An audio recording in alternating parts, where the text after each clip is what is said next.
आज की कहानी का नाम है सांप की सवारी। सालों पहले वरुण पर्वत के पास एक राज्य बसा हुआ था। उस राज्य में एक बड़ा सा सांप मंदविस भी रहता था। बूढ़ा होने की वजह से वह आसानी से अपना शिकार नहीं ढूंढ पाता था। एक दिन उसने तरकीब सोची और तुरंत मेंढकों से भरे हुए तालाब के पास पहुंच गया। वह वहां दुखी सा होकर एक पत्थर के ऊपर बैठ गया। तभी पास के पत्थर पर बैठे एक मेंढक ने उसे देखा। उस मेंढक ने थोड़ी देर बाद सांप से पूछा, चाचा, क्या बात है? आज आप खाने की तलाश नहीं कर रहे हैं? अपने लिए भोजन नहीं जुटाएंगे? इतना सुनते ही सांप ने रोनी सी सूरत बनाकर मेंढक को कहानी सुनाई। सांप ने कहा, मैं आज भोजन की तलाश में किसी मेंढक के पीछे पीछे जा रहा था। अचानक से मेंढक ब्राह्मणों के झुंड में जाकर छुप गया।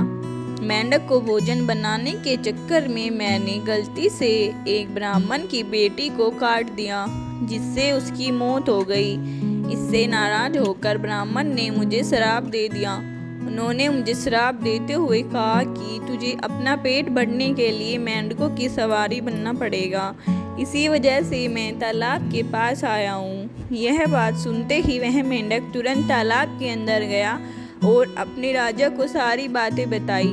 राजा कहानी सुनकर हैरान हुआ। पहले उसे बिल्कुल भी यकीन नहीं हुआ, लेकिन कुछ देर सोच विचार करने के बाद मेंढकों का राजा जलपाग तालाब से बाहर निकलकर एकदम कूदते हुए सांप के फन पर जाकर बैठ गया। राजा को ऐसा करते हुए देखकर अन्य मेंढकों ने भी ऐसा ही किया।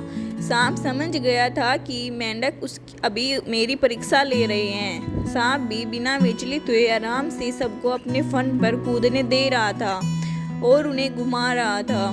इसके बाद मेंढकों के राजा ने कहा, जितना मजा मुझे सांप की सवारी करके आया, उतना मुझे आज तक किसी की सवारी करके नहीं आया। मेंढकों का भरोसा जीतने के बाद अब धीरे धीरे सांप रोज मेंढकों की सवारी बनने लगा। कुछ दिन बाद चतुर सांप ने अपने चलने की गति थोड़ी धीमी कर दी। यह देखकर मेंढकों के राजा जलपाग ने पूछा, हे सर्प, तुम्हारी चाल इतनी धीमी क्यों है? इसके जवाब में सांप ने कहा, एक तो मैं बूढ़ा हूँ और ब्राह्मण के श्राप की वजह से बहुत दिनों से भूखा भी हूँ। इस वजह से मेरी गति कम हो गई है।